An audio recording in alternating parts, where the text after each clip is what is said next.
Mandibulise kone bathandi bezemidlalo eMzantsi Afrika, ingakumbi kone balandeli bebhola elikhulu ke laseMzantsi Afrika.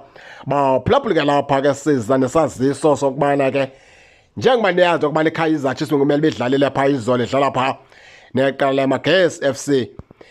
Iyamiswa ke la match ke ngesizathu sokubana iKaizer Chiefs isebhizi apha ke kwiCAF Confederation Cup, ayinalo ixesha lonelelo ukujongana nemidlalo eligi. Yazi yamiswa ke la match apha izolo ukuzothi ga ngoku ayikabekwa idate ezophinda idlalwe ngayo le match.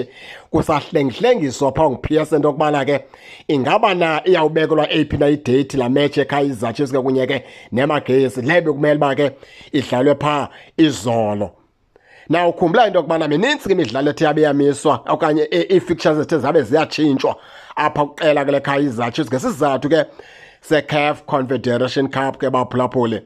Masenjenje iKaizer Chiefs ke xa iphuma apha ngumgqibelo njengoba niyazi okubana ke izawudlala neZamalek kwiCAF Confederation Cup pha ePhulukwane, izawuleqa ukubheka pha kwiChippa United nge-3 kaDisemba iyodlala umdlalo weligi, ilandele ngumdlalo wawumisiwe futhi wayo weTS Galaxy ezawudlala emveni kweChippa United.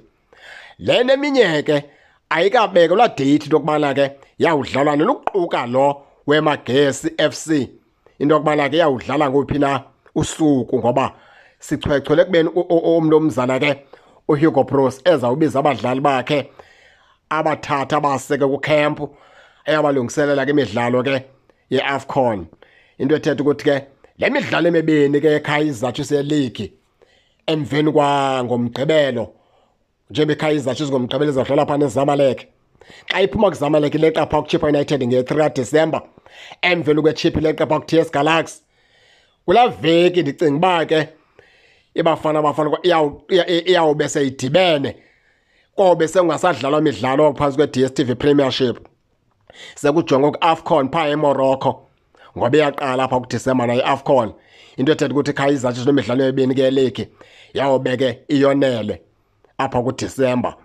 Imidlalo emininzi awugxalathelana pha emveni kweAFCON pha ngoJanuwari apho ke neematch ezininzi ezithe zamiswa ke iKaizer Chiefs yawunikezwa iidates zazo ikwanto ukubana ihlangabezane nazo ke bhekane nazo baphulaphula. Kodwa kwangoku la mdlalo wabo neMagesi FC owamiswa lwayizolo, isizathu ukubana iKaizer Chiefs ibhizi kakhulu kwimidlalo ke yeCAF Confederation Cup. Umzekelo, iKaizer Chiefs izawudlala pha ngomgqibelo idlala umdlalo wayo group stages wesibini phantsi kweCAF Confederation Cup neqela lapha eEgypt iZamalek pha baphulaphula bephulukwane eMzantsi Afrika.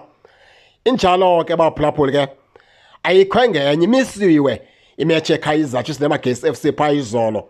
Idate ke ezawuphinda idlalwe ngayo ayikamenyezelwa.